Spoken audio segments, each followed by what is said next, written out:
Hi, my name is Greg Ganchevski. My name is Sanna Tikstra. My name is Marco. David Rauniak. My name is Steve Brabs. My name is Zehra Ayhan. My name is Raquel Requena. ActInPak is a cost action network which is about active and intelligent packaging and mostly the market introduction of these packaging. In previous projects and networks we basically saw a lot of bottlenecks in the development of active and intelligent packaging, mostly related to that there is a lot of research done, a lot of scientists working on the topic, but there is not really any actual active or intelligent packaging in the market.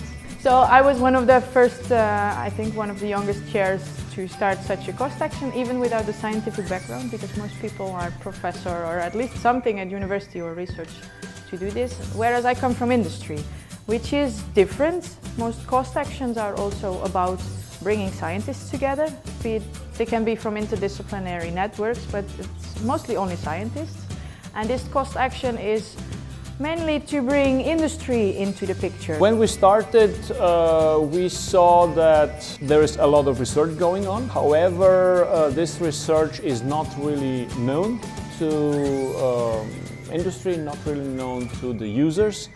And for that reason, also there is not many applications of the active intelligent packaging. Well, in our working group, first we looked what kind of active and intelligent packaging technologies or products available already on the market. There are not so many, but we identified that. We looked which active and intelligent packaging technologies that have been studied at lab scale but did not achieve to the market. For that we did extensive literature research.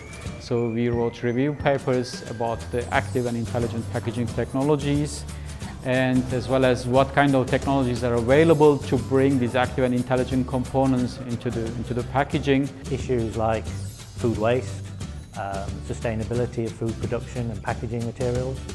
They're very important themes and trends for the future, so it's something we need to keep aware of, see where things are going, and tune our own developments to be focused on solving those kinds of problems. Throughout our action, we were discussing different opportunities and challenges of active and intelligent packaging from a perspective of sustainable development. And we thought that the best way to summarize it would be to do an actual assessment of sustainability. So we decided to use the 3 demonstrator products that we created throughout our action and make a life cycle assessment. Life cycle assessment is this kind of a methodology that allows you to assess your products from a perspective of environmental sustainability, and it allows you to do it in a scientific manner. I was the member of working group 1, so we had a chance to write a very extensive review scientific paper which is published in 2018, the first month. In a food science journal with a very high impact factor. So I'm really happy, to be part of this publication. So this is just because of the cost action. So I really thank for that. The results of all the working groups, so the 4 working groups within this action, are focused towards both the scientific audience as well as the industrial audience, but also the policymakers. So we created different guidelines, different leaflets for the different audiences to tell them what active and intelligent packaging is, for example, but also how they can work with it, how they can put it on the market, what they should think about, what kind of limitations there are, what kind of challenges, but also how they can overcome these challenges. The short-term scientific mission gave me the chance to do a research stay abroad because it's very important for my CV to apply for the international mention of the PhD. Mainly short-term scientific missions are a way to allow exchange of people. So that is especially very useful for PhD students because sometimes they don't have some mobility allowance. So, and indeed we get a lot of requests from PhD students mainly, while usually older researchers, they have their own funding.